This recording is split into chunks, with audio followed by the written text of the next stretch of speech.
Hello বন্ধুরা, কেমন আছো? আশা করছি ভালো আছো। তো আমিও খুব ভালো আছি। চলে আসলাম নতুন আরও একটা ভিডিও নিয়ে। তো আজকে আমি করব চিকেন ফ্রাই। তো সেই জন্য দেখো চিকেনগুলোকে আমি সুন্দর করে যে চিড়ে ধুয়ে এরকম করে চিড়ে চিড়ে নিয়েছি, যাতে এর ভেতরে মশলাগুলো ঢুকে যায়। তো এবার আমি এর মধ্যে থেতো করে রাখা আদা, রসুন আর কাঁচা লঙ্কাটা দিয়ে দেবো।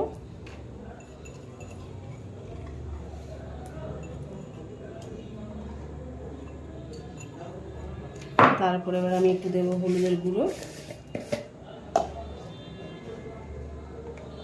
সামান্য পরিমাণ একটু হলুদের গুঁড়ো,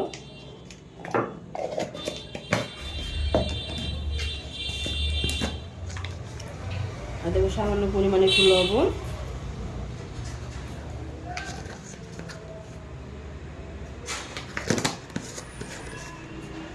আমি এটাকে সুন্দর করে মাখিয়ে নেব।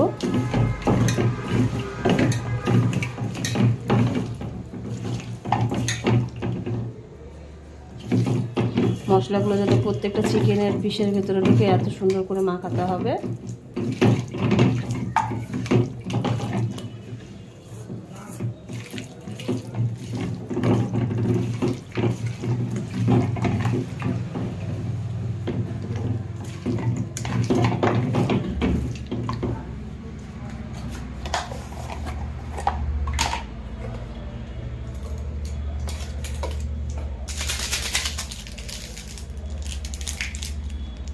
আর এর মধ্যে আমি দেব হচ্ছে যে ম্যাগি মশলা। যেহেতু আমার ছোট বাচ্চা খাবে, তো সেই জন্য আমি গোলমরিচের গুঁড়োটা দিলাম না, কারণ আমার বাচ্চা ঝাল খেতে পারে না। সেই জন্য আমি দিলাম একটু ম্যাগি মশলা টেস্টের জন্য। আপনারা চাইলে গোলমরিচের গুঁড়ো দিতে পারেন। আর আমি লঙ্কাটা কিন্তু দিয়েছি একবারে স্বল্প পরিমাণে, একটা ছোট্ট দেখে কাঁচা লঙ্কা দিয়েছি, এতে কিন্তু ঝাল হবে না। তো এটা ম্যারিনেট করে আমি প্রায় আধ ঘন্টা রেখে দেবো। তারপর আমি আধ ঘন্টা পর ফিরে আসছি। তো চলে আসলাম বন্ধুরা প্রায় আধ ঘন্টা পর। তো এবার আমি একটা চিকেনটা ফ্রাই করার জন্য এবার একটা ব্যাটার তৈরি করব। তো এখানে আমি দিয়ে দেবো আটা,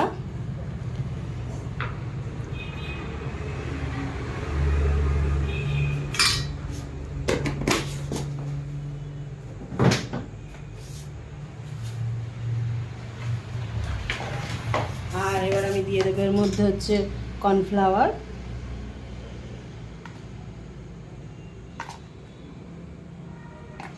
তো আমি দুটোই কিন্তু সমান সমান দিলাম।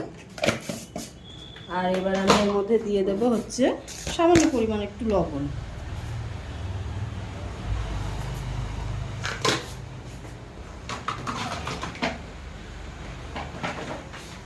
সুন্দর করে এটাকে আমি মিক্সড করে নেব।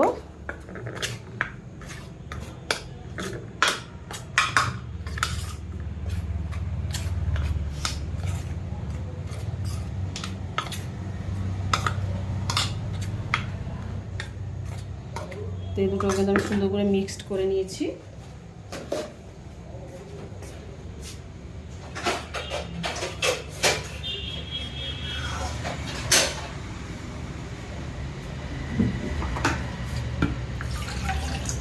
এবার একটা বাটির মধ্যে আমি নিয়ে নেব জল।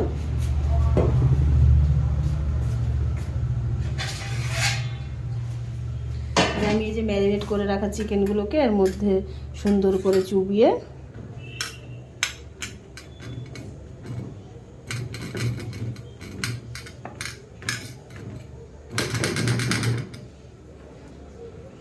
ময়দাগুলোকে আমি এরকম করে ঝেড়ে নিব। ঝেড়ে নিয়ে এবার আমি এটাকে একটু জলের মধ্যে চুবিয়ে আমি আবার ওটার মধ্যে মিশিয়ে নেব।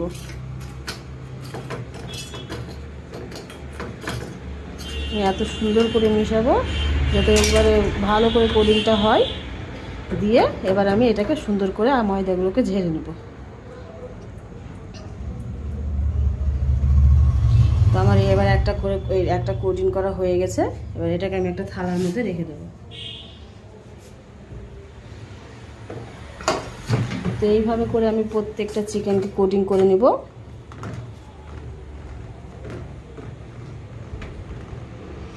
এবার দেবো জলের মধ্যে।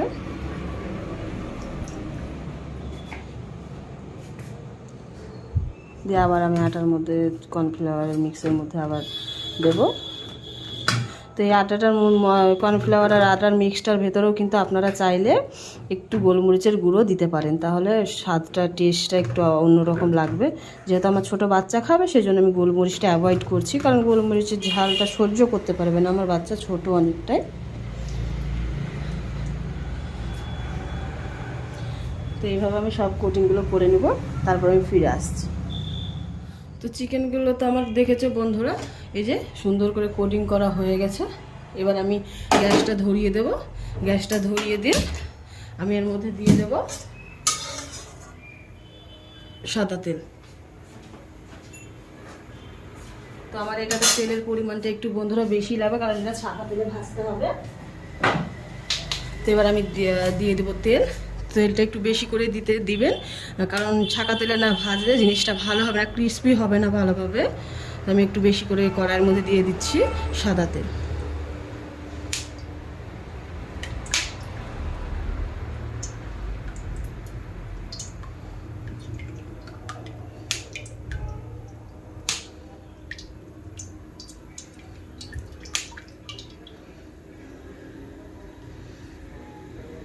তো বেশ খানিকটা আমি তেল দিয়ে দিলাম। এবার তেলটা গরম হয়ে যাবে, তারপরে আমি ওটা ভাজবো। তো তেলটা কিন্তু আবার গরম হয়ে গেছে। এবার আমি এক এক করে ম্যারিনেট করে ইয়ে করে রাখা চিকেনগুলো আমি এর মধ্যে দিয়ে দেব।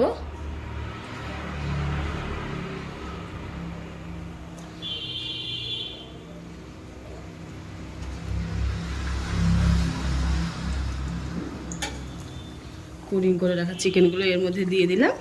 এবার আমি আস্তে আস্তে মিডিয়াম টু লো ফ্লেমে এগুলোকে পুরো লাল লাল করে ক্রিস্পি করে ভেজে নেব। গ্যাসের আঁচটা আমি মিডিয়াম টু লো ফ্লেম করে দিলাম। তো এবার ভাজা হতে থাক। তো প্রায় আমার দেখো চিকেন ফ্রাইগুলো কিন্তু ফ্রাই হয়ে এসেছে, আর একটু ফ্রাই হলে কিন্তু আমার হয়ে যাবে।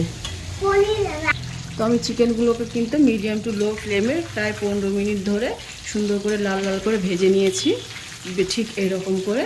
তো আমার চিকেন ফ্রাইগুলো কিন্তু এবার হয়ে গেছে। এবার আমি তুলে নেব একটা একটা করে। তো এরকম করে চিকেন ফ্রাই আপনাদের বাড়িতে যদি ছোট বাচ্চা থাকে অবশ্যই করে দিতে পারেন, খুব সুন্দর লাগে খেতে এবং বাচ্চারাও খুব সুন্দরভাবে খায়। আর হচ্ছে যে মানুষ বাজার থেকে দোকান থেকে বেশি পয়সা দিয়ে চিকেন ফ্রাই এভাবে কিনে না নিয়ে এসে আমার মনে হয় বাচ্চাদেরকে যদি এরকমভাবে বাড়িতে বানিয়ে দেন তো সুস্বাস্থ্যকর খাবারটাও খেতে পারে এবং বাচ্চাদের ভালো লাগবে। তো যদি আমার ভিডিওটা ভালো লেগে থাকে তো প্লিজ একটি লাইক, কমেন্ট এবং শেয়ার করে দেবেন, আর আমাকে ফলো করে দেবেন এবং সাবস্ক্রাইব করে দেবেন। তো ভিডিওটা পুরো দেখার জন্য আপনাদেরকে অসংখ্য ধন্যবাদ।